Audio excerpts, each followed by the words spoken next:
The massive alien ship moved through space like a dark metal mountain. Its hull was black as night, covered in sharp spikes and glowing red lights.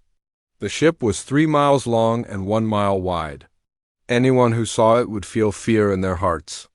This was the Void Render, the most feared warship in the Zephyrian fleet. Captain Thane Korvac stood on the bridge of his ship. He was tall and thin, with gray skin and 4 arms. His red eyes glowed as he looked at the star map in front of him. The map showed a small yellow star with several planets around it. One planet was marked in blue. This was their target. "Report?" Korvac said to his second-in-command. Lieutenant Vex stepped forward. She was shorter than the captain, but just as dangerous-looking. "We are 3 hours away from the human colony, sir. Our scouts have sent back their reports?" Korvac smiled, showing sharp teeth. "What did they find?"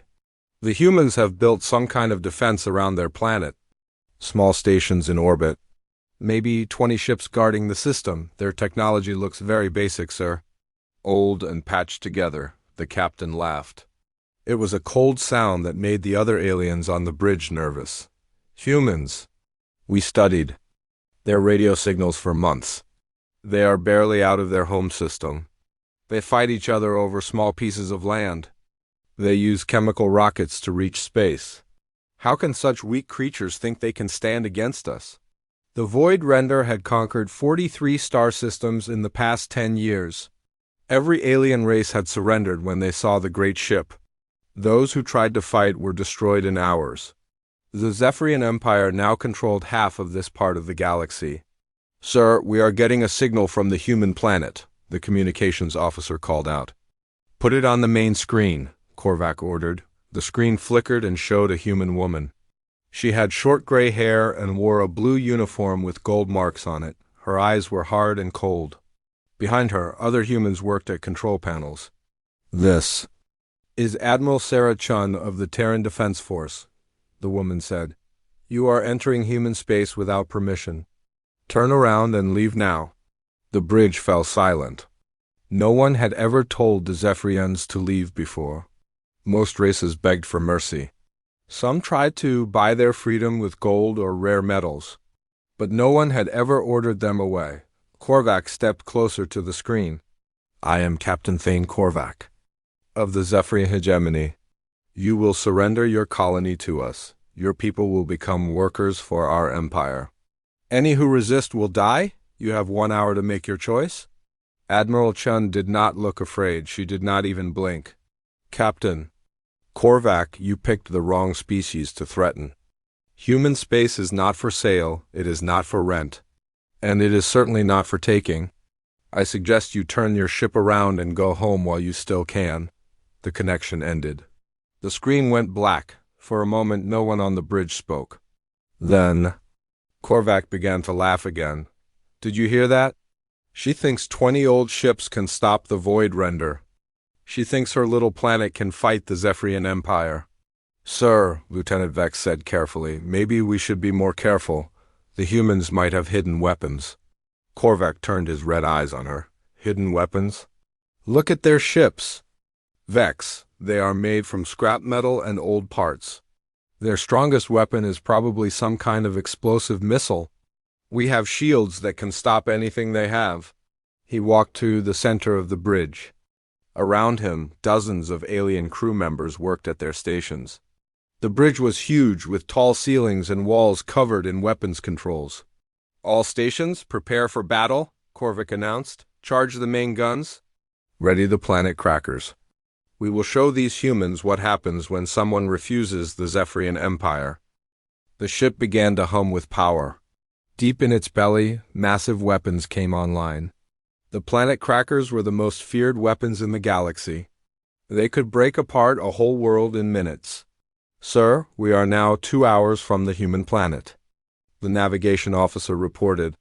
"Good. Send another message to the human admiral. Tell her she has 30 minutes to surrender. After that, we will destroy every ship in their system. Then we will crack their planet like an egg." The communications officer sent the message. The response came back in seconds. "The humans say no, sir. Admiral Chun says to, quote, 'Come and try it.' Korvac's face turned darker. In all his years of conquest, no race had been this bold.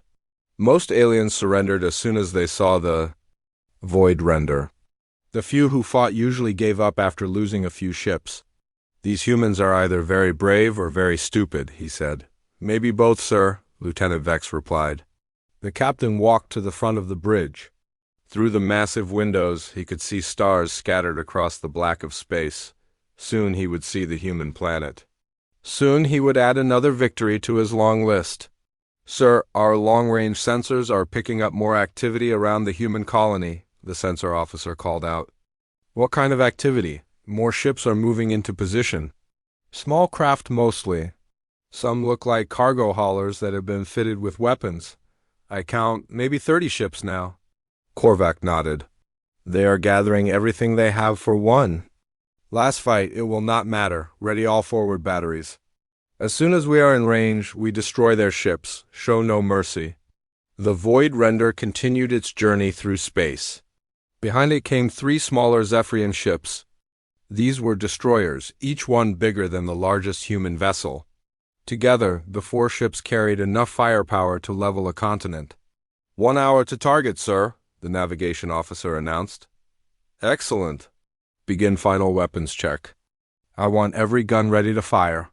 Today, the humans will learn why no one stands against the Zephyrian Empire. But as the great alien ship moved closer to the human colony, something strange was happening. The human ships were not running away. They were not trying to hide behind their planet. Instead, they were spreading out in a wide formation. It looked almost like they were trying to surround something much bigger than themselves. On the human command ship, Admiral Chun watched the approaching alien vessels on her screen. Around her, officers worked quietly at their stations. No one looked afraid. Some even looked excited. Ma'am, the alien ship is huge, her tactical officer said. Our sensors show it has enough weapons to destroy our entire fleet. Probably, Chun agreed. But they don't know everything about us. They think we're just another weak race ready to give up. They're about to learn how wrong they are. She turned to her communications officer. Send a message to all ships. Tell them it's time to show these aliens what humans are really made of. No surrender, no retreat. We make our stand here. The message went out to every human ship in the system, on cargo haulers turned into warships, on patrol boats loaded with missiles, on defense platforms hidden among the asteroids, human crews prepared for battle. Captain Korvac stood on his bridge, watching the human ships on his screen. They looked so small compared to his mighty vessel. He could not understand why they did not run. Maybe humans were just too stupid to know when they were beaten. 30 minutes to firing range, sir, his weapons officer reported. Good. Target their largest ships first. We will crush their fleet and then crack their planet. After today, no other race will dare to refuse us. The Void Render moved forward through the dark of space, its weapons glowing with deadly energy. Behind it, the 3 destroyer ships followed like hungry wolves. They had come to conquer another world for their empire. But the humans were not planning to make it easy. Deep in their ships, human crews checked their weapons one last time.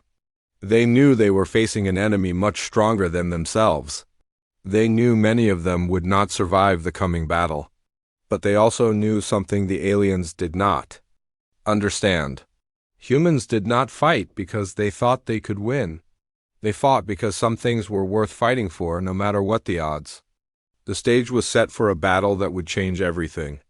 In less than an hour, the galaxy would learn that humanity was not like other races.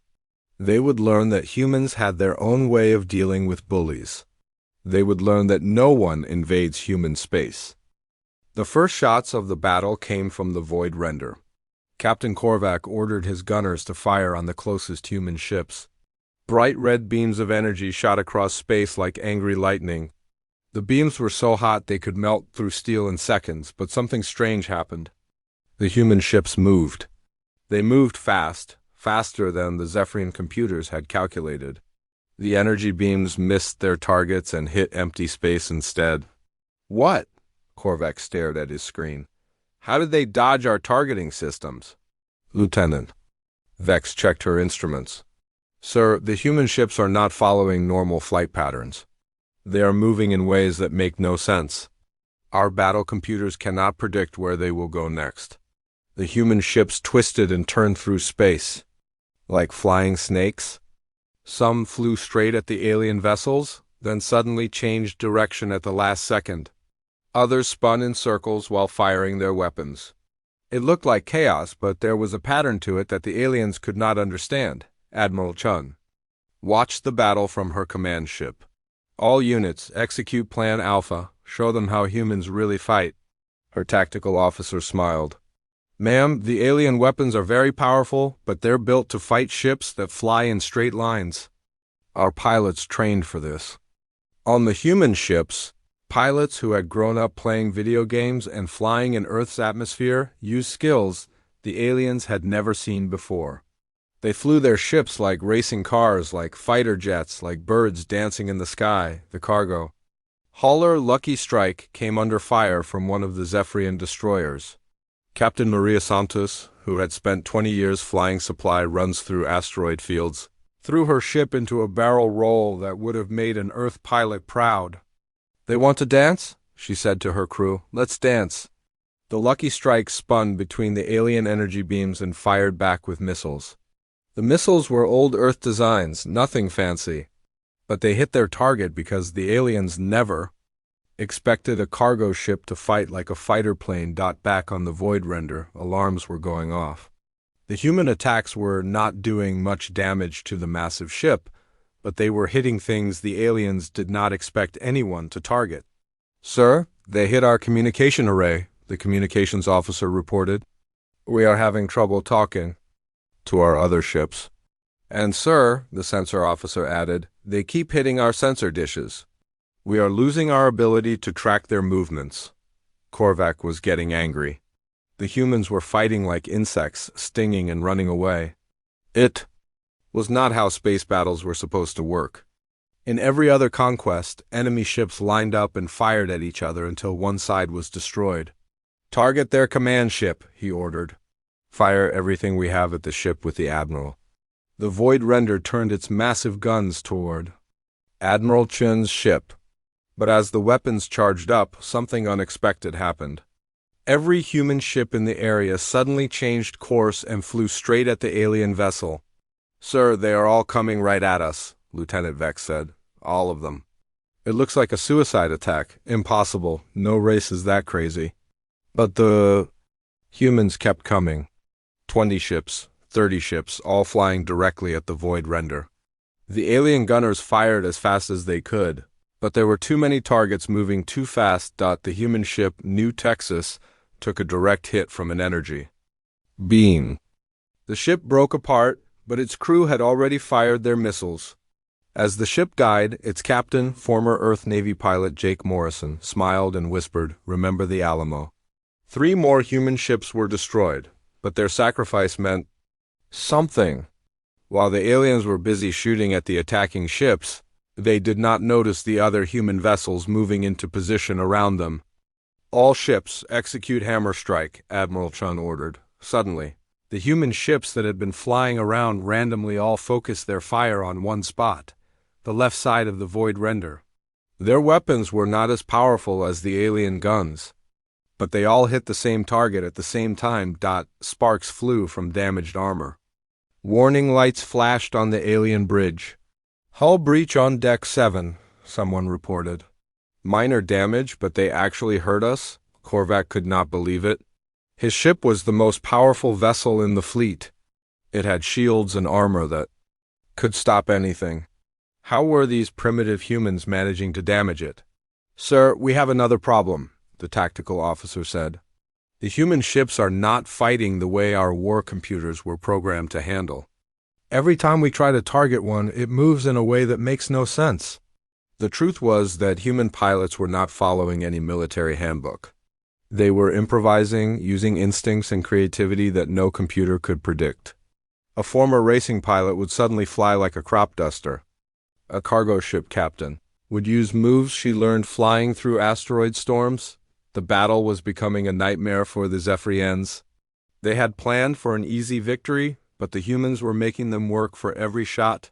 Then something even more disturbing happened. As the Void Render focused on the ships attacking from the front, new contacts appeared on their sensors. More human ships were coming from behind the planet. Sir, we have 12 more human vessels approaching. These look different from the others. Korvac looked at the new ships on his screen. They were sleeker than the first group, built for speed and stealth. They moved through space like hunting sharks. Where did they come from? He demanded. They must have been hiding behind the planet, sir. Our sensors could not detect them. Admiral Chun smiled as she watched the newcomers join the battle. These were not converted cargo ships or patrol boats. These were the ships of the human defense. Corps built specifically for war, the lead ship was the destroyer Defiance, commanded by Captain Elena Rodriguez. She had fought pirates in the outer systems for 5 years. She knew how to hurt an enemy and make it count. Defiance to all Defense Corps ships, she said over the radio. Target their engines. We're going to make sure they can't run away when they realize their mistake. The Defense Corps ships attacked with precision that surprised the aliens. Instead of the wild flying of the first group, these pilots struck specific targets with surgical accuracy, the human destroyer. Retribution fired a spread of missiles at the Void Render's engine section. The missiles were small, but they carried special warheads designed to damage alien technology. Direct hit on Engine 3, Lieutenant Vex reported. We're losing power. More alarms sounded as the human attacks continued. The aliens were discovering that their enemies had been studying captured Zephyrian technology. The humans knew exactly where to hit to cause the most damage. Captain Korvac was beginning to feel something he had not felt in years. Fear, not fear of dying, but fear of losing. His mighty ship was being hurt by creatures he had thought were barely capable of spaceflight. All ships, concentrate fire on the human destroyers, he ordered. Ignore the small vessels. But that was exactly what the humans wanted.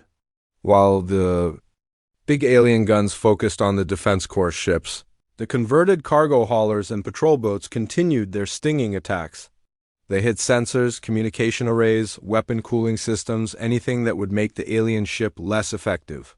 The human ship Golden Eagle was a former mining vessel that had been fitted with military weapons. Its captain, Sarah Kim, had spent 10 years flying mining equipment through dangerous space. She knew how to make a ship do things it was never designed to do. The Golden Eagle flew under the Void Render's main guns and fired explosive charges directly at the alien ship's hull. The explosions were not big enough to destroy the massive vessel, but they damaged important systems inside. Sir, they hit our main computer core, the tactical officer reported. We're having trouble coordinating. Our weapons, Korvac was furious. How are they doing this? They're using primitive weapons and old ships. We should be crushing them like insects. Lieutenant Vex had been studying the human attack patterns. Sir, I think I understand. They're not trying to destroy us with single powerful attacks. They're cutting us apart one small piece at a time. She was right. The humans had realized they could not match the Zephyrian ship's firepower, so they were using a different strategy: death by 1,000 cuts. Each attack was small, but together they were slowly crippling the great alien vessel. The battle continued for 2 hours. The humans lost 8 ships, but they had damaged the Void Render in ways that surprised everyone. The mighty alien vessel was still dangerous, but it was hurt and getting weaker. Then Admiral Chun made a decision that shocked both sides. All ships, this is Admiral Chun, prepare for ramming speed. Ma'am? Her tactical officer stared at her. You want to ram their ship? Not all of us, just me. Signal all other ships to continue the attack. I'm going to show these aliens something they've never seen before. Admiral Chun's command ship, the cruiser Indomitable, turned toward the Void Render and accelerated to maximum speed. On the alien bridge, everyone watched in horror as the human ship came straight at them. She's going to ram us, Lieutenant. Vex said, her ship will be destroyed. But so will half our bridge, Korvac realized. All guns, fire on that ship. Stop her.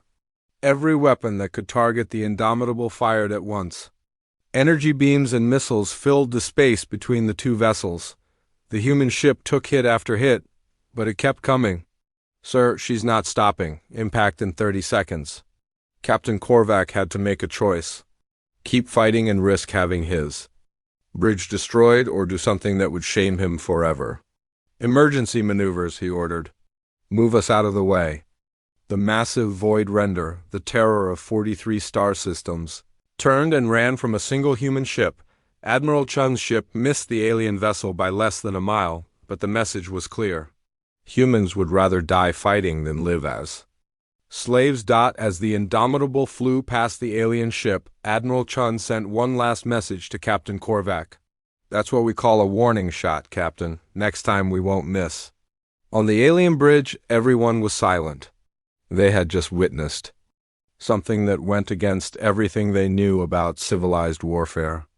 The humans were willing to sacrifice themselves for victory. Captain Korvac stared at the screen showing the human ship still fighting around his damaged vessel. For the first time in his career, he began to wonder if this conquest was worth the cost. The battle was far from over, but one thing was already clear. The Zephyrians had made a terrible mistake. They had attacked a species that would never surrender, never give up, and never stop fighting. The humans were just getting started. 3 hours into the battle, Captain Korvac thought the worst was over. His ship had taken damage, but it was still the most powerful vessel in the system.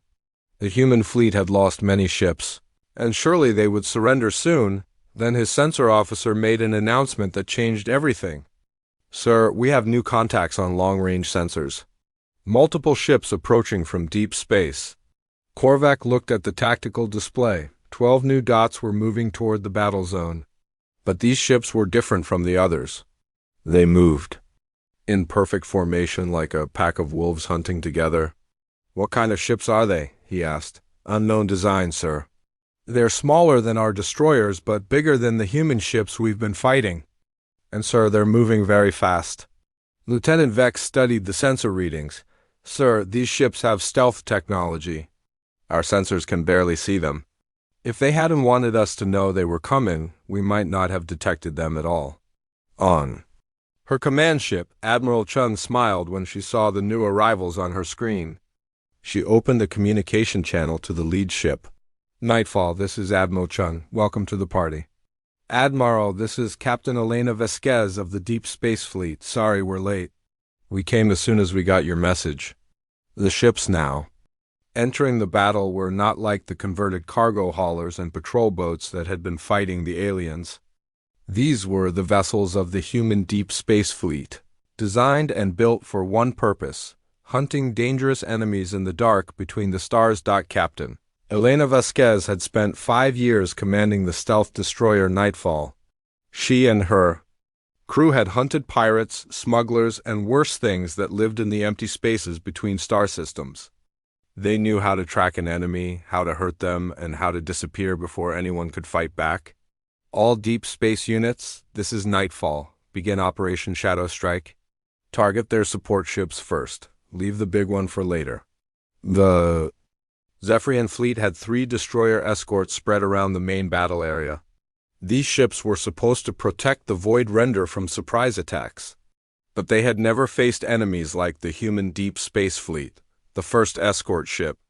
The Crimson Blade was patrolling the edge of the system when something impossible happened. Its sensors detected a brief contact, then nothing. A few seconds later, all of its communication equipment stopped working. Bridge, this is communications. We've lost all external channels. Something cut our antenna arrays.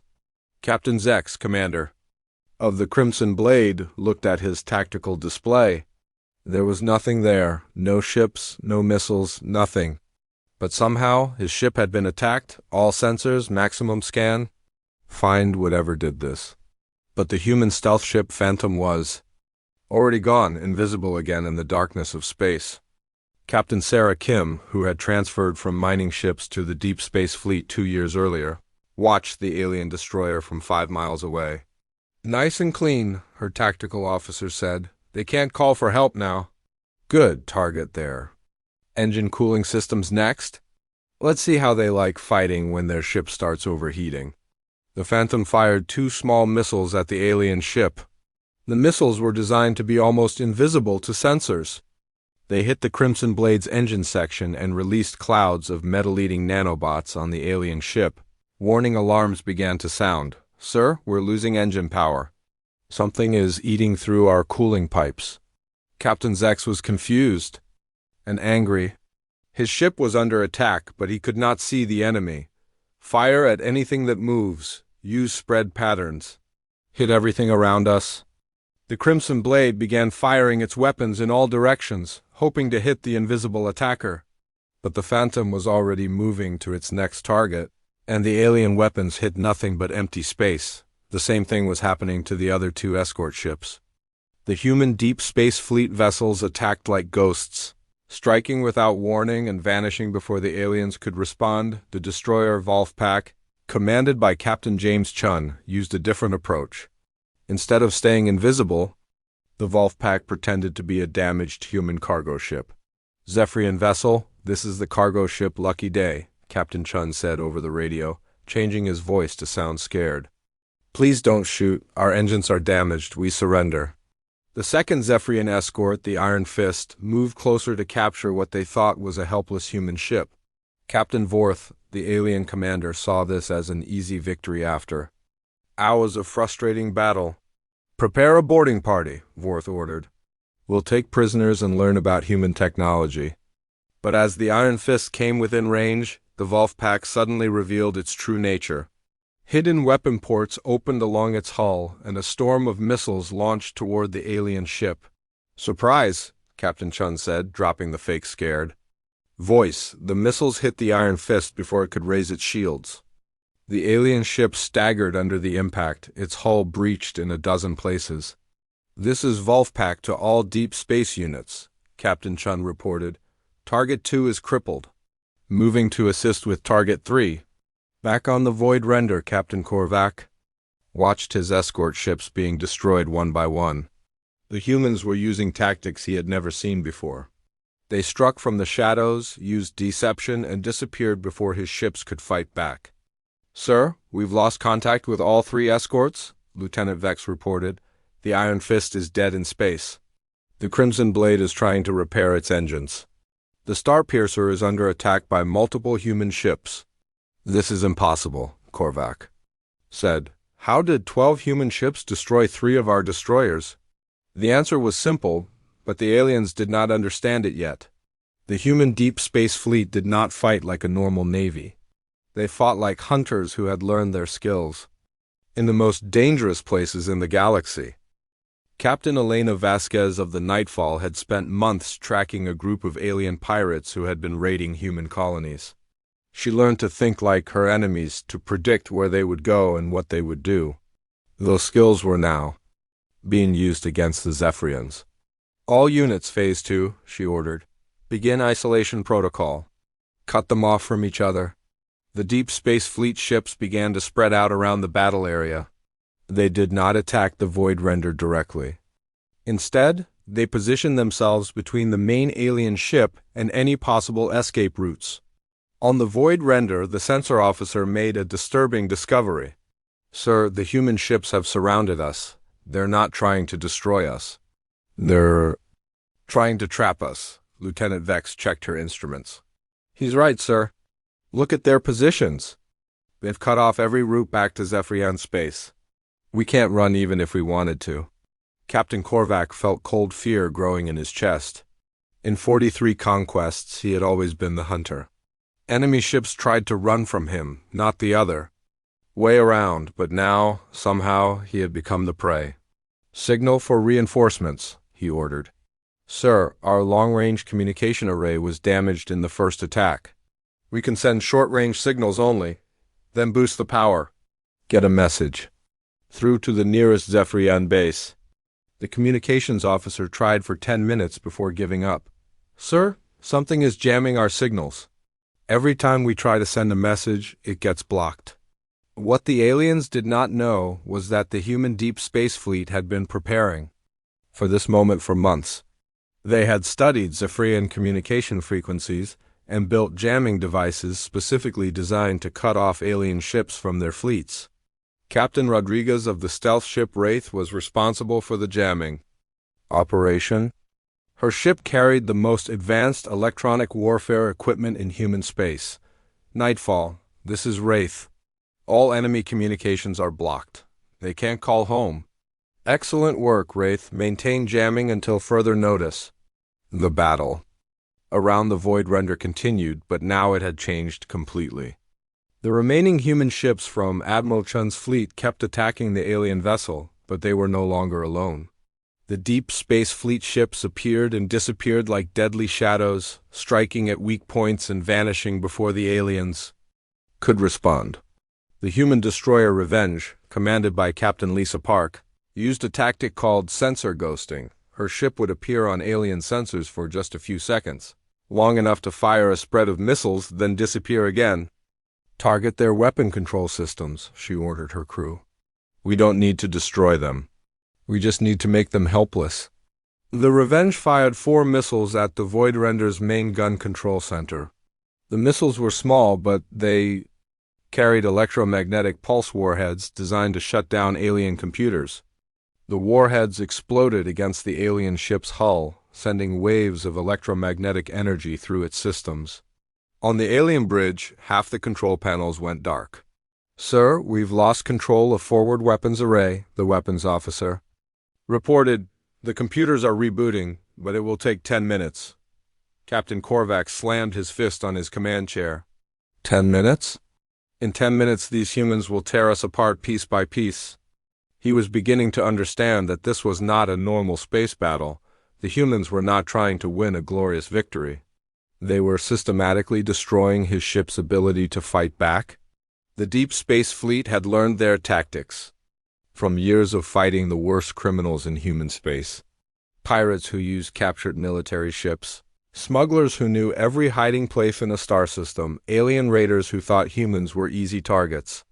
All of those enemies had learned the same lesson that the Zephyrians were learning now. Humans did not give up. Humans did not run away. And humans were very, very good at making their enemies suffer. Captain Vasquez opened a communication channel to the Void Render. Zephyrian vessel, this is Captain Vasquez of the human deep space fleet. You are surrounded and cut off from your support. Your escort ships are destroyed or disabled. Your communications are jammed. Your weapons are being systematically disabled. I suggest you consider surrender. On the alien bridge, the response was immediate and angry. Never, Captain Korvac shouted. The Zephyrian Empire does not surrender to primitives. We will fight until our last breath. Your choice, Captain Vasquez replied calmly. All units, continue Phase 2 operations. Take them apart slowly. The message was clear to everyone on both sides. The hunters had become the hunted. The mighty Zephyrian fleet that had conquered 43 star systems was now trapped by the very species they had thought would be their easiest victory. And the humans were just getting started. Captain Korvac stood on the bridge of his crippled ship, watching the human vessels circle around him like hungry sharks. Half of his weapons were offline. His escort ships were destroyed or floating dead in space. His communications were jammed. But he still believed the Void Render was the most powerful ship in the system. He was about to learn how wrong he was. Sir, the sensor officer called out, we're detecting some kind of energy buildup around the human colony. What kind of energy? Unknown. Sir, it's coming from multiple sources? The orbital stations around their planet are all powering up at the same time. Lieutenant Vex studied her screen. Sir, those stations we thought were defensive platforms. They're doing something strange. They're moving into alignment with each other. On the human command ship, Admiral Chun smiled as she watched the tactical display. Dr. Webb, are we ready for the big reveal? Dr. Marcus Webb was the chief scientist of the Human Colonial Defense Initiative. He was a thin man with gray hair and tired eyes. For the past 15 years, he had worked on one project, making sure that no alien invasion of human space would ever succeed. Admiral, all stations report ready. The perimeter defense grid is fully charged and standing by. Excellent. It's time to show our visitors what humans do when we have time to prepare. What the Zephyrians had mistaken for simple defensive platforms were actually components of the largest weapon system ever built by humans. 24 orbital stations positioned around the colony planet were not separate defenses. They were parts of one massive gun. Dr. Webb had studied every alien invasion in galactic history. He learned that most species built their defenses the same way: big ships, powerful shields, heavy armor. But Dr. Webb had a different idea. Instead of building ships to fight alien vessels, why not turn entire star systems into weapons? All stations, this is Control. Begin charging sequence for Operation Thunderbolt. Around the human colony, the orbital stations began to move. What had looked like random defensive positions revealed themselves to be carefully planned firing points. The stations connected with energy beams, forming a massive ring of power around the planet. On the void render, alarms started going off. Sir? Massive energy spike from the human planet. Power levels are off our scale. Impossible, Korvac said. No single weapon can generate that much energy. Sir, it's not one weapon, it's all of them working together. They've turned their entire defensive grid into one giant gun. The truth was even more impressive than the aliens realized. The orbital stations were just the visible part of the perimeter. Defense grid, hidden throughout the system, were hundreds of other components. Asteroid mining stations that were actually missile platforms. Communication satellites that carried weapons instead of radios. Even civilian space stations had been built with hidden military capabilities. Dr. Webb spoke into his microphone. This is Control to all hidden assets. Phase 1 authentication. Zebra 7 Alpha 9. Throughout the star system, things that had looked harmless suddenly revealed their true nature. The mining station, Happy Digger, opened weapon ports and launched a spread of heavy missiles. The communication relay beacon station deployed a massive sensor array that could track stealth ships. The civilian space dock, New Hope, extended gun barrels that had been hidden inside cargo containers. Captain Korvac watched in horror as his tactical display filled with new weapon signatures. Where did all these come from? Sir, they were there all along. We thought they were civilian targets, not military installations. The aliens had made a critical mistake. They had assumed that humans, like most species, would keep their military and civilian facilities separate. They never imagined that every human installation in the system was designed to be both. Sir, Lieutenant Vex said, her voice shaking, we count over 300 weapon platforms. They've turned their entire star system into a fortress. Admiral Chin opened a communication channel to the void render. Captain Korvac, I think it's time you understood something about humans. We don't just defend our homes, we prepare for war. The orbital stations finished their charging sequence. Energy levels that could power a small city flowed through the connection beams. The weapon that Dr. Webb had spent 15 years building was finally ready to fire. Target locked on the alien vessel, the weapons officer reported. Firing solution confirmed. Fire, Admiral Chan ordered. The perimeter defense. Grid discharged its power in a focused beam of pure energy. The beam was so bright it lit up the entire system. It was so powerful it could have melted a mountain. The beam struck the void render's shields with the force of a small star. The alien ship's defensive systems, which had protected it through 43 conquests, overloaded and failed in seconds. Shields. Down! Someone screamed on the alien bridge. All shields are down, but the humans were not trying to destroy the void render. Not yet. The beam had been carefully calibrated to knock down the shields without killing the crew. Dr. Webb wanted the aliens to understand exactly how outmatched they were. Cease fire, Admiral Chun ordered. Let them think about that for a moment. On the alien bridge, everyone was silent. The most powerful shields in the Zephyrian fleet had been destroyed by a single shot. Captain Korvac realized that the humans could have killed them all, but chose not to. Sir, the tactical officer whispered, if they fire that weapon again, we're dead. But Admiral Chun was not finished with her demonstration. She opened another communication channel, this time to the entire human fleet. All ships, this is Admiral Chun. Execute Protocol 7. Show them everything. Around the system, human ships began to change. The cargo haulers that had been converted into warships revealed additional modifications. Hidden weapon pods opened along their hulls. Armor plating that had looked damaged and patched together folded back to show pristine military-grade protection underneath the human destroyer. Defiance had been pretending to be an old patrol boat held together with spare parts. But when Protocol 7 activated, the fake rust fell away to reveal a sleek warship with stealth coating and advanced weapons. Captain Rodriguez smiled as her ship transformed, all these months of playing weak and helpless. Finally, we get to show them what we really are. The conversion was happening throughout the human fleet. Ships that had looked like desperate civilians, fighting with whatever they could find, were revealing themselves to be purpose-built military vessels in disguise. Dr. Webb had insisted on this deception from the beginning. Let them think we're primitive, he had told Admiral Chun. Let them think we're desperate. When they realize the truth, it will be too late. Captain Korvac stared at the transformed human fleet. They were lying. All of it was an act. Those aren't converted cargo ships. They're military vessels designed to look weak. Sir, Lieutenant Vex said, we need to reassess everything. If they can disguise warships as civilian vessels, what else have they been hiding? The answer came immediately. Throughout the system, more hidden installations revealed themselves. What the aliens had thought was an asteroid field turned out to be a network of automated defense platforms. What they had believed was a damaged space station was actually a fortress bristling with weapons. The human colony itself began to change. The cities on the planet's surface opened to reveal massive gun emplacements. The civilian spaceport extended launch tubes for planetary defense missiles. Even the orbital docks around the planet deployed weapon systems that had been disguised.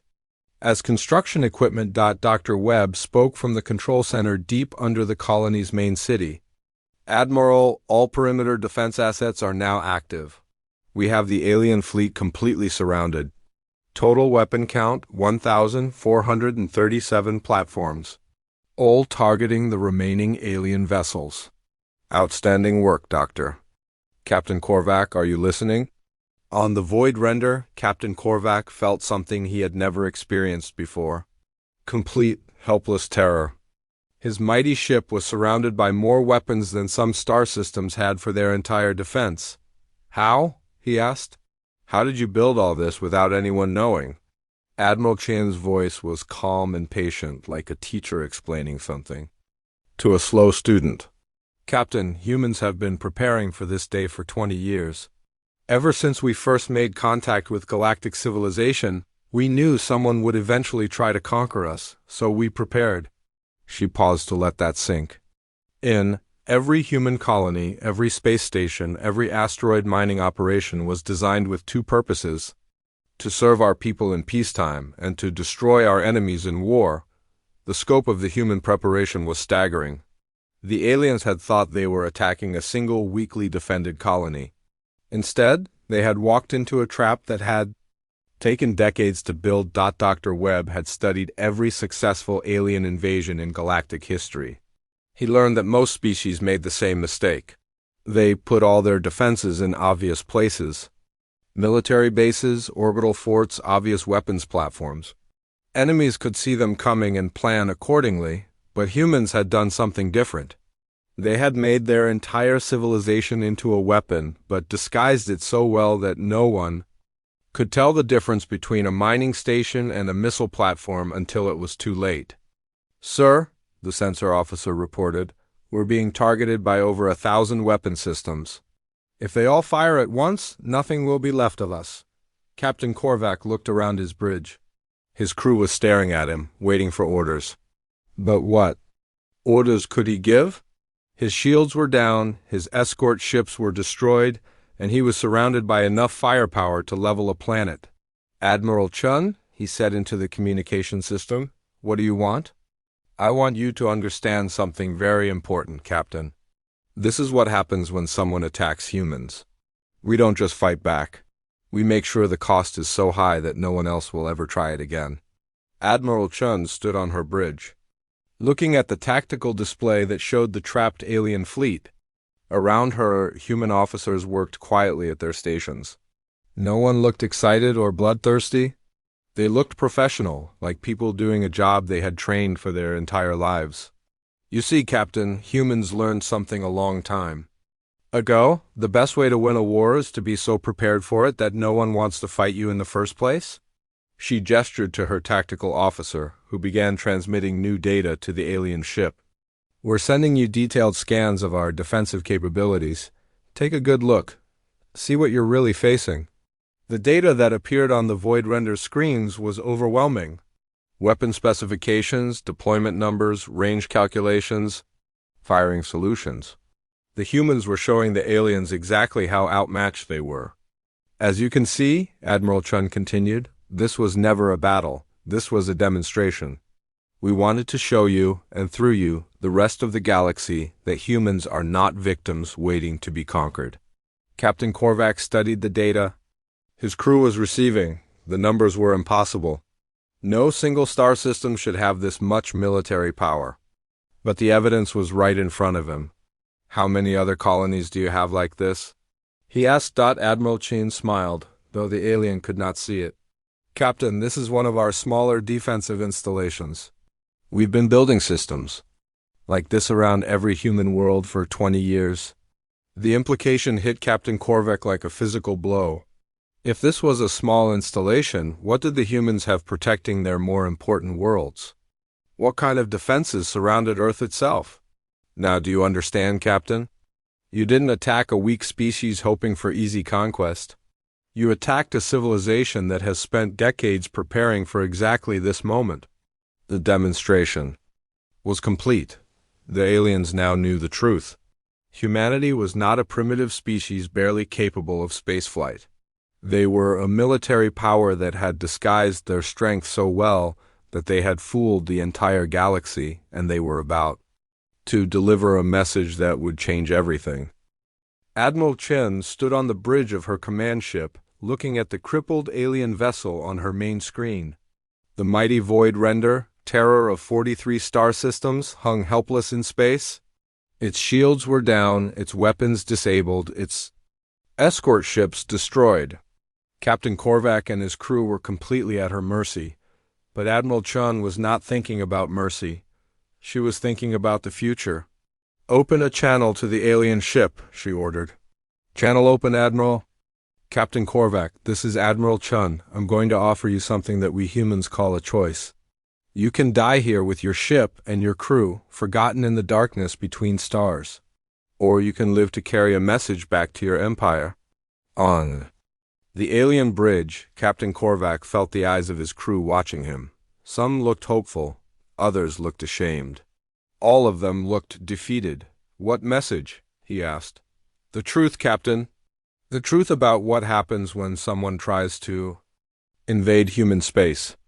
Admiral Chen walked closer to the communication console. Behind her, human officers continued their work with quiet efficiency. They had won this battle, but they knew the real fight was just beginning. Dr. Webb, are you ready to begin the final phase? Dr. Webb's voice came through the intercom from his control center deep under the colony. All systems ready, Admiral. We can begin whenever you give the word. Excellent. Captain Korvac, I'm going to show you something that I hope will help you understand what you're really dealing with. The tactical display on the void render changed to show a map of human space. Dozens of star systems were marked with blue dots. Each dot represented a human colony or outpost. This is human territory, Captain. 23 star systems, 47 inhabited worlds, over 2 billion people. What do you think you're looking at? Captain Korvac studied the map. Your empire, your civilization. Wrong, Admiral Chun said. You're looking at a weapon. Every single one of those systems has been prepared the same way this one has. Every colony, every space station, every asteroid mining operation is ready for war. She paused to let that information sink in. Captain, you didn't attack a single colony defended by a few ships. You attacked a military power that has spent 20 years turning our entire civilization into one massive fortress. The implications were staggering. If every human system was defended like this one, then the human race had more military power than some galactic empires. They had been hiding their strength so well that no one in the galaxy knew how dangerous they really were. But why? Lieutenant Vex asked from her station on the alien ship. Why build so much if you never planned to conquer anyone? Admiral Chun heard the question and decided to answer it. Because, Lieutenant, humans learned something important from our own history. The strong survive not by conquering others, but by making themselves too dangerous to attack. She gestured to her tactical officer, who began broadcasting new information. To the alien ship. We're sending you files from our historical database. Read about something we call World War II. Read about a place called Pearl Harbor. Learn what happens when someone attacks humans without warning. The data that flowed to the Void Render told the story of humanity's bloodiest conflict. Captain Korvac and his crew read about battles that lasted for years, about nations that fought until their cities were reduced to rubble, about people who refused to surrender even when facing certain death. You see, Captain, humans have a saying, those who forget history are doomed to repeat it. We remember what happens when peaceful people are not prepared for war. Captain Korvac studied the historical records with growing horror. The humans had fought wars that made the Zephyrian conquest look like minor skirmishes. They had developed weapons that could destroy entire worlds. And they had used those weapons when pushed too far. But that was your past, he said. You're civilized now. You wouldn't actually destroy whole planets. Admiral Chun's voice became very cold. Captain, I'm going to tell you about a human named Marcus Webb, the man who designed the defenses that just defeated your fleet. Dr. Webb's personal file appeared on the alien screens. The thin, tired-looking scientist seemed harmless compared to the warriors they had been fighting. 25 years ago, Dr. Webb was a civilian researcher on a human colony called New Geneva. The colony was attacked by raiders. Aliens who thought humans were easy targets. Dr. Webb watched those raiders kill his wife and children. The bridge of the Void Render fell silent. The raiders escaped before human military forces could. Respond, they were never caught. Never punished. Dr. Webb decided that would never happen again. Admiral Chun looked directly at the camera, knowing that Captain Korvac was watching her. Dr. Webb spent the next 20 years of his life designing systems to make sure that anyone who attacks humans pays a price so high that others will think twice before trying. He didn't do it for glory or conquest. He did it for love. Love of the people he couldn't save and determination to protect the people he still could. The story explained everything. The elaborate defenses, the hidden weapons, the willingness to fight to the death. The humans were not conquerors. They were protectors who had learned that sometimes the only way to protect what you love is to make yourself feared by those who would take it away. Dr. Webb, Admiral Chun said into her communicator, would you like to speak to Captain Korvac personally? Dr. Webb's tired voice came through the speakers on both ships. Captain Korvac, you made a mistake today. You attacked people who have families, children, hopes, and dreams. You tried to take away everything they care about. His voice was calm, but there was steel underneath it. I want you to understand something. The weapons you face today, the defenses that defeated your fleet, they're not even our best ones.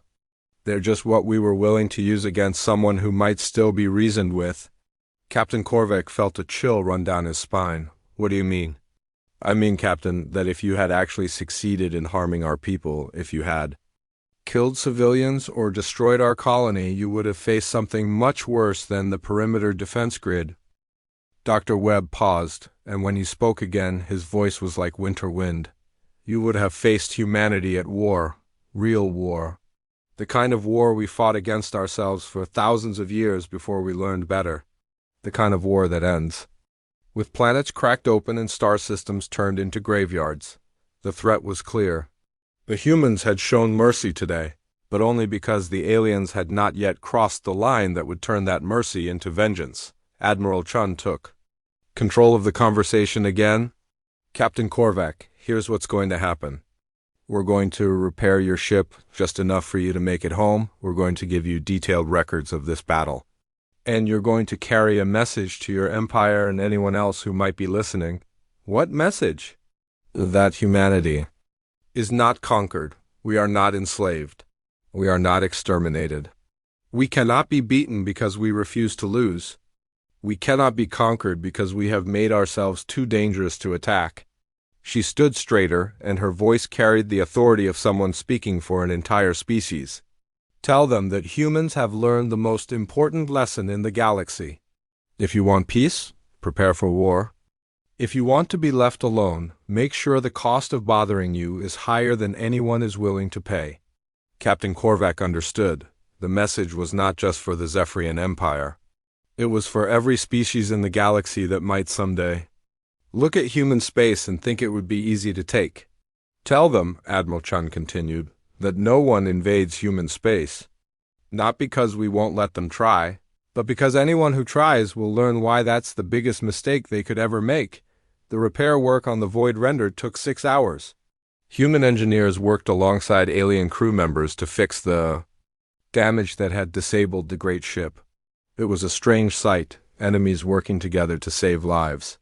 During the repairs, Captain Korvac was allowed to tour one of the human defense stations. What he saw there would stay with him for the rest of his life. The station was not just a weapon platform. It was also a school, a research center, and a home for 300 human families. Children played in gardens built inside the station's rotating sections. Scientists worked in laboratories developing new technologies. Teachers prepared lessons for the next generation. This is what you were trying to destroy, Admiral Chun told him as they watched children play in the station's park. Not just soldiers or weapons, but families. People who dream of the future. Captain Korvac watched a small human child laugh as she chased a floating ball in the low-gravity section. The child looked up at him with curious eyes, unafraid of the strange alien visitor. We don't fight because we love war, Admiral Chun said. We fight because we love them. When the repairs were finished, Captain Korvac prepared to leave with his surviving crew. Half of his ship was still damaged, but it would be enough to get them home. The 3 destroyed escort ships would be left behind as a reminder of what had happened here. Captain, Admiral Chun said as the Void Render prepared to depart, I want you to remember something. Today you were our enemy, but we still saved your life. We could have killed you all and no one would have blamed us. Why didn't you? Because dead enemies can't deliver messages, and because mercy is also a form of strength. The Void Render slowly turned and began its journey back to Zephyrian space. As it left the human system, every weapon platform, every hidden defense station, every disguised military vessel tracked its movement. The message was clear: we're watching you go, and we'll be ready if you come back. Captain Korvac stood on his bridge, looking back at the human colony as it disappeared behind them. The planet looked peaceful and quiet, just another small world in the vast galaxy. But he now knew the truth. That peaceful world was protected by enough firepower to destroy a fleet. Sir, Lieutenant Vex asked quietly, what will you tell the High Command? Captain Korvac thought for a long moment. The truth. That we found a species that cannot be conquered because they refuse to lose. That we found a civilization that has turned itself into a weapon but uses that weapon only to protect what they love. He looked at the data files the humans had given him. Battle records, defense specifications, historical documents. Evidence of humanity's true strength. And I'll tell them that anyone who attacks humans after this had better be prepared to pay a price that will bankrupt empires. The word spread quickly through the galaxy. The Zephyrian Empire, conquerors of 43 star systems, had been defeated by a species most aliens had never heard of. The details of the battle were shared. In bars, trading posts, and military headquarters across civilized space, other species that had been considering raids on human territory quietly canceled their plans. Pirates who had thought human cargo ships would be easy targets found new hunting grounds. Military planners who had marked human space as a potential expansion zone erased those marks and looked elsewhere. The message had been received and understood. Humanity was not a victim waiting to be conquered. They were a sleeping giant that was best left undisturbed. And in human space, children continued to play in gardens built inside weapon platforms. Scientists continued their research in laboratories hidden inside fortresses, and families continued to dream of the future, protected by the love of those who refused to let anyone take that future away. The galaxy had learned a new lesson: no one invades human space. Not because they can't, but because the price of trying is more than anyone is willing to pay: peace through strength. The human way.